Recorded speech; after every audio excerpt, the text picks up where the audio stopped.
သွေးကန်ခြင်းအခြေအနေသွေးကန်ခြင်းအခြေအနေ၏အတိတ်ပဲသွေးကန်ခြင်းဆိုဒီမှာကလေးမိဖွားအသက်မွေးပြီးနောက်ခန္ဓာကိုယ်အတွင်းအနိရောင်သွေးဆဲများပမာဏမြင့်တက်လာခြင်း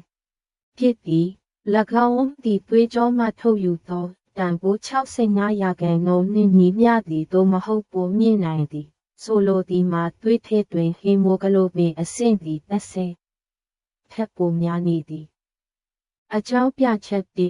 ကလေးသည်သွေးများစွာကိုရရှိခဲ့သည်ချက်ကျိုးပြတ်တောက်ခြင်းခံနေခြင်းကြောင့်ကလေးအားအချင်းမှသွေးများစွာကိုလက်ခံရရှိစေပါသည်အမွားကိုဝန်ဆောင်စဉ်သွေးသွင်းခြင်းနေတတိသားအသက်ရှူချက်ခြင်းမွေးကင်းစကိုအလေးချိန်နဲ့သောမွေးကင်းစကလေးများသည်၎င်းတို့၏ကိုယ်ဝန်အသက်နှင့်မသင့်လျော်ပါ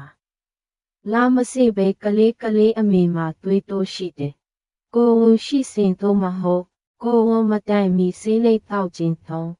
အင်ဒိုခရိုင်စနစ်အပေါ်တက်ရောက်မှုရှိသောယောဂများကိုယ်ဝန်ရှိစဉ်တွင်စီးကျိုယောဂရှိခြင်းတင်မွေးဖွားသောကလေးများတိုင်းဝိုင်ဟော်မုန်းပူလွန်ခြင်းအတရားနယ်ကလန်ကြီးထွားမှုလီခယိုမိုဇောအစင်တပ်မှတ်မှုအပြောင်းအလဲများဥပမာ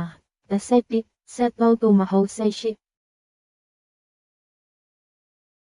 လက္ခဏာများနှင့်ထင်ရှားသောရုပ်ပိုင်းလက္ခဏာများအသက်ရှူမြန်ခြင်းအသားနီခြင်းသို့မဟုတ်အပြာရောင်ဖြစ်ခြင်းအသက်ရှူခက်ခဲခြင်းချမ်းတုံခြင်းတဲ့ခြင်းသို့မဟုတ်အသက်ရှူလန့်ကြောင်း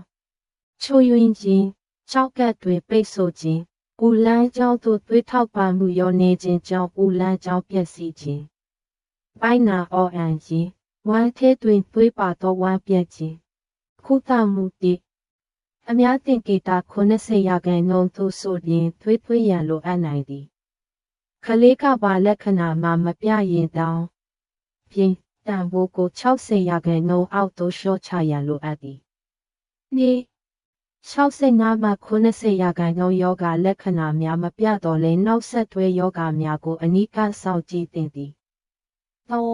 ဆက်ယောဂများကုသမှုသွေးအတွင်းတန်ဖိုးမြင့်ခြင်းသွေးအတွင်းတကြားချွတ်တဲ့ခြင်း